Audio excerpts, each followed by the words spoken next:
咁 S 位裏邊咧，其中一樣好重要嘅嘢咧，就係個師生比率啦。咁佢哋平均係1:6嘅。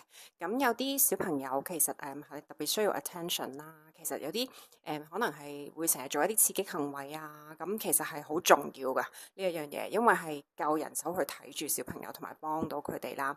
咁第二咧就係因為呢啲嘅職員同埋老師全部都係有特教嘅資格啦。咁所以會比較適合去handle 呢啲小朋友，或者會有佢哋嘅經驗同埋方法啦。咁呢個我覺得好重要啦。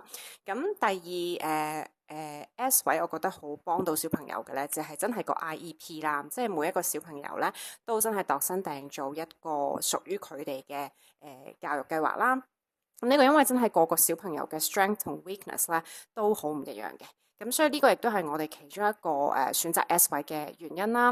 咁其實每日佢哋做啲咩咧，咁就好視乎佢個 IEP 啦。咁但係基本上咧，其實佢哋有啲個程度係比較貼近主流嘅咧，其實都會學學術嘅嘢嘅。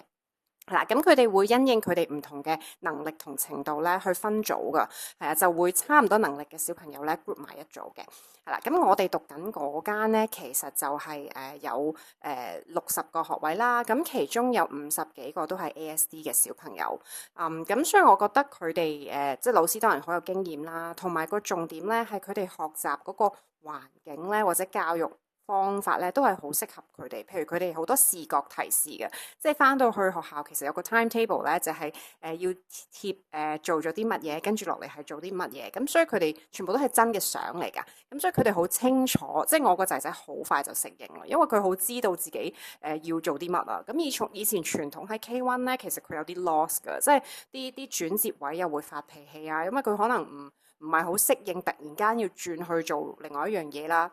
咁所以呢啲係特別係設計課佢哋嘅咧，其實係嘅教學方法咧，我覺得好好啦。咁 S 位裏邊咧，其中一樣好重要嘅嘢咧，就係個師生比率啦。咁佢哋平均係1:6嘅。咁有啲小朋友其實係特別需要 attention 啦。其實有啲可能係會成日做一啲刺激行為啊。咁其實係好重要噶呢一樣嘢，因為係夠人手去睇住小朋友同埋幫到佢哋啦。咁第二咧就係因為呢啲嘅職員同埋老師全部都係有特教嘅資格啦。咁所以會比較適合去handle 呢啲小朋友，或者會有佢哋嘅經驗同埋方法啦。咁呢個我覺得好重要啦。咁第二咧就係治療啦。其實 S 位係真係密集嘅訓練啦。有 OT、PT 同埋 ST 3T 啦。咁每隔個禮拜咧就有單對單嘅一堂啦。其實唔係好長嘅啫，20分鐘至半個鐘咁樣啦。咁每個禮拜都有小組嘅3T 嘅。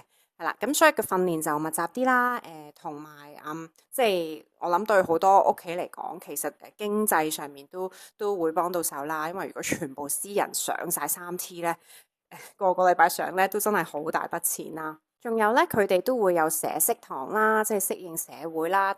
咁譬如會教佢哋用八達通搭地鐵啊，會剪頭髮模擬個環境係點樣啊。因為有啲小朋友好高敏啦，咁等佢哋可以即係適應社會嘅生活啦，可以識得即係獨立啊、自理啊各樣嘢啦。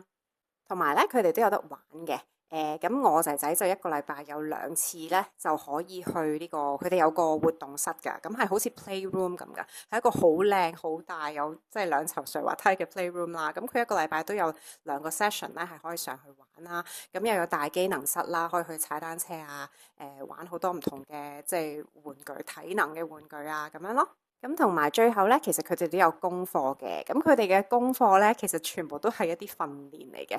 有少少學術嘅嘢啦，因為我仔仔嘅程度都未係真係好貼近 mainstream 啦。咁所以佢嘅功課都係可能畫下線啊，油下顏色啊，貼下貼紙啊，小肌肉嘅訓練啊。咁有啲 PT 即係3T 都會有功課㗎，咁全部都係訓練喺屋企幫佢做啊，咁樣咯。咁所以功課其實好多，咁但係當然咧係因應你小朋友嘅程度去選擇啱佢做嘅嘢咯。係啦，咁呢啲大概係S 位嘅運作啦，希望幫到其他考慮緊嘅家長。拜拜。